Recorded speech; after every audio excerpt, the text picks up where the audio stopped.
What is counting? Akuntansi adalah sistem informasi yang memberikan laporan kepada pihak-pihak yang berkepentingan mengenai kegiatan ekonomi dan kondisi perusahaan. Secara garis besar, akuntansi adalah proses pencatatan, penggolongan, peringkasan transaksi keuangan, dan perinterpretasian hasil-hasil proses tersebut. Lalu apa yang disebut dengan transaksi keuangan? Transaksi keuangan kita pecah menjadi dua, yaitu transaksi eksternal dan transaksi internal.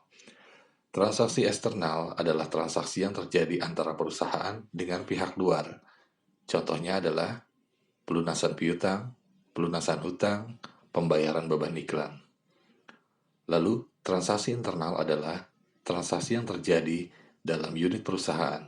Contohnya adalah pembayaran beban gaji, pembayaran beban perlengkapan, dan pembayaran beban penyusutan. Sedangkan transaksi operasi adalah transaksi yang berkaitan dengan kegiatan perusahaan dalam rangka menciptakan pendapatan, antara lain penjualan, retur penjualan, dan potongan penjualan. Sedangkan transaksi modal adalah transaksi yang berkaitan dengan pemerolehan dana untuk membiayai kegiatan. Antara lain adalah investasi, setoran modal, pembagian dividen atau PRIV.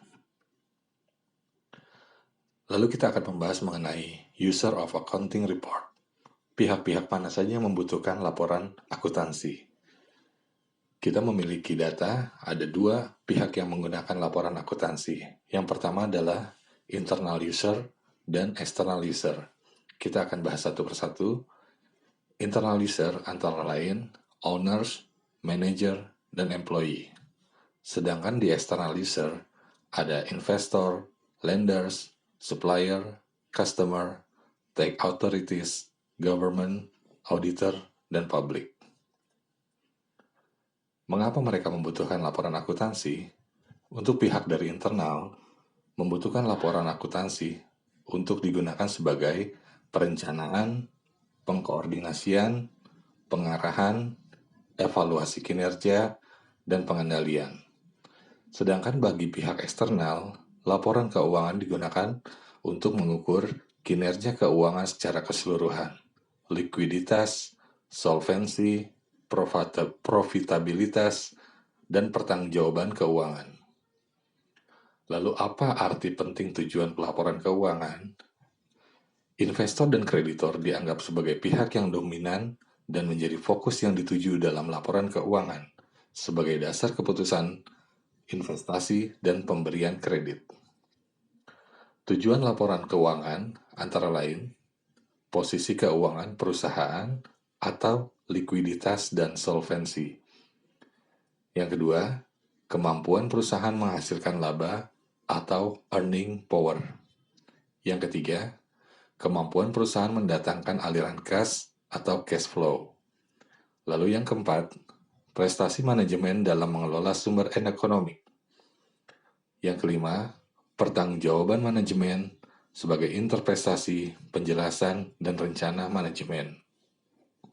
Berikutnya kita akan membahas mengenai pengertian perusahaan. Secara ekonomi, perusahaan diartikan sebagai kegiatan memproduksi barang dan jasa. Berdasarkan kegiatan produksi dan produk yang dihasilkan, ada 3 jenis perusahaan. Yang pertama adalah perusahaan jasa, yang menghasilkan jasa dan bukan produk untuk pelanggan. Kedua, perusahaan dagang, bergerak dalam bidang pembelian dan penjualan barang tanpa pengolahan lebih lanjut. Yang ketiga, perusahaan manufaktur, bergerak dalam bidang konversi bahan baku menjadi produk jadi melalui proses produksi. Contoh-contoh jenis kegiatan penyediaan jasa antara lain komunikasi, hiburan atau rekreasi, tempat tinggal, keahlian perorangan, pertanggungan, reparasi atau pemeliharaan, hidangan, transportasi, persewaan, jasa profesional, jasa khusus, pelatihan atau keterampilan, keuangan, dan pendanaan. Sedangkan kegiatan perdagangan meliputi pembelian, pemasaran, penganekaragaman, pendanaan bagi konsumer, penyimpanan, penyortiran, penseleksian kualitas, pengangkutan, penyediaan informasi pasar. Sedangkan dalam bidang manufaktur, ada ekstraksi, pengilangan, perakitan, kerajinan, perkebunan, peternakan, dan farmasi.